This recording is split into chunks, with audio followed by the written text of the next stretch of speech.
цуврал алуурчдыг харж их салд. Ингээд та бүхэндээ аимшигтай цус таллуудыг үлдсэн түүхэнд хамгийн аргис цуврал алуурчдыг танилцуулж байна.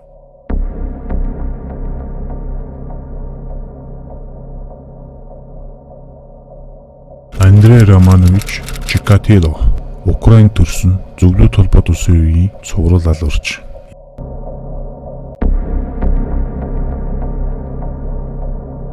Ярагчин очид тэрээр 1978 онд Шахта хотод шилжин ирж 33 дугаар сургуулийн багшаар ажиллах болжээ.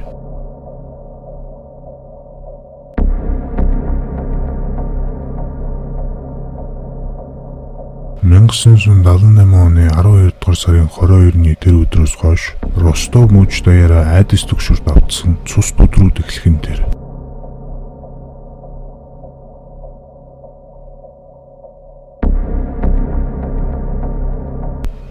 Энэ өдрийн оройн 20 цагийн үед Грушевка голын орчмоос нэгэн бага насны охины зохицуулсан бөгөөд Шахта хотын 11-р сургуулийн 2-р ангийн сурагч Лена гэдгийн шинжилгээгээр тогтоогджээ.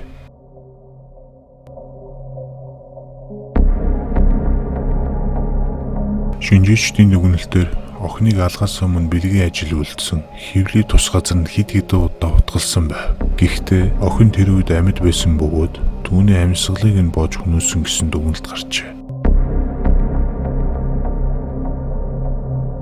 Бяцхан охиныг маш ихээр томлон хүчирхийлж, зэрлэгээр амийг нь хөнөөсөн уг хэрэгт шуурхай эрүүгийн хэрэг үүсгэж, цаг алдаргүй гэмтээдгийг эрен хайх ажиллагаа явуулсан байна. Тэр өдрөө уг аллагад сэжиглэн өмнө нэгэн бүсгийг хүчирхийлж дараа нь амийг нь хөнөөсөн хэрэгт 10 жилийн ял авч байсан Александр Кравченко гэгчийг баривчилжээ. Улмаар 1979 оны 2-р сард Кравченког Лена охиныг алсан хэмээн хүчээр гэмээг нь хүлээлгүүлж эцэст нь 1983 оны 7-р сарын 5-ны өдөр 29 настай Александр Кравченког Чикатилогийн хийсэн эргийн өмнөөс буудан хороож. Энэ үеэс эхлэн Чикатило цус таллахын амтанд орсон бөгөөд улмаар тэр 17 настай биеийн эмнэлэгч Лариса гэгчийг өнөөж. Тэр дараагийн золиослсон хохирогчийг автобусны зогсвол галт тэрэгний буудал зэрэг газар танилцж сонирхол татгуул санал тавьдаг байсан байна. Ингээд ойд эсвэл өөр бүглүү газарт аваажиж алсан хүнийхээ бие зохицыг зэрэмдэглэж таашаал хүртдэг бөгөөд хутгаар сийчгэн түүний гол зорилго болж. Нэг зогцсноос бүр 60 удаагийн хутганы шарх илэрч байсан байна.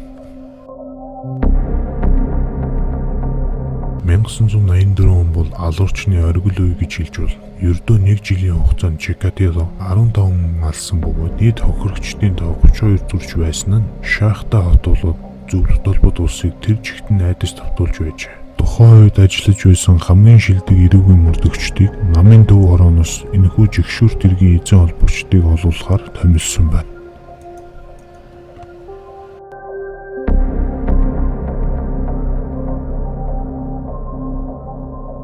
(1984 оны 9-р сарын 14-нд Сергейлхийн Ахмад хууль бүсүүлэлт хийсэн хэмээн Чикатилог саатуулж.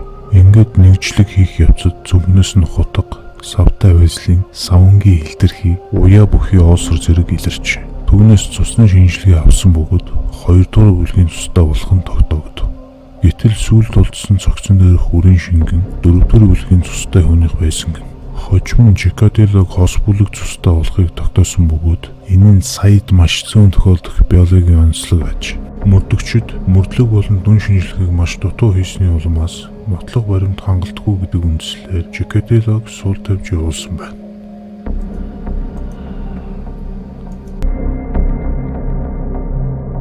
Дээрх баримтчилгаанаас хойш тэр маш болгоомжтой болсон бөгөөд 1986 он хүртэл нэг ч хүний амьд хүрээгүй байна. Ингээд 1990 оны 11-р сарын 6-ны өдөр хамгийн сүүлчийн аллагаа үлдсэн бөгөөд золиос нь 22 настай биеийн эмнэлэгч Светлана гэгч болов. Бүсгүйг хороочхоод ойгоос гарч галт тэрэгний өртөрүүд өгч явах үед нь сэргийлэхийн ажилтан түүнийг зогсоож бичиг баримтыг нь шалгаад ямар нэгэн саатуулах үндэслэл байгаагүй тул явуулсан байна. Гэтэл хэдэн өдрийн дараа станцын ойролцоогоос бас нэгэн охины зохицол олдсон бөгөөд шинжээч нар аллага 7 хоногийн өмнө болсон гэдгийг тогтоож. Ингээд эргүүлийн рапортыг шүүх явцад Чикатило эмэгнэр гарч ирсэн нь хашир мөрдөгч Костигийн анхаарлыг татж. Чикатилог өмнө нь 1984 оны ойд улсын аллах сэжиглэн шалгаж байсан гэдгийг тэр олж тогтоосон байна. Улмаар 11-р сарын 17-ны өдрөөс Чикатилогийн араас ажиглалт явуулж эхэлжээ. Ажиглалтын үеэр сэжигтэй үйлдэлийг хийсээр байсан бөгөөд охид хүүгүүдэд танилцахыг оролд. Хэрэг гарсан газруудад байж таарсан зэрэг нь тохиолдлын хэрэг биш байсан тул Чикатилог сэжигтнээр татах үндслэл бий болсон байна. Ийхүү 1990 оны 11-р сарын 20-нд Чикатилог гаднаас шар айраг авч байхад нь тусгай ажилтнууд түүнийг саатууллаа. Улмаар гэртэн нэгжлэг хийхэд 32 ширхэг хутаг, олон тооны гутал, бэйли зэрэг байсан бөгөөд заримынх нь мөр болон хэргийн газрын эд мөрийн баримттай яг таарч байв. Чикатилогийн эхнэрийн өгсөн мэдүүлэгт нөхөр нь томилтоор явах болгондоо аяны тоогоогоо авч явдаг хэмээсэн нь түүний хүний махаар хоолдог байж болзошгүй гэж мөрдөгчөд сэжиглэжээ.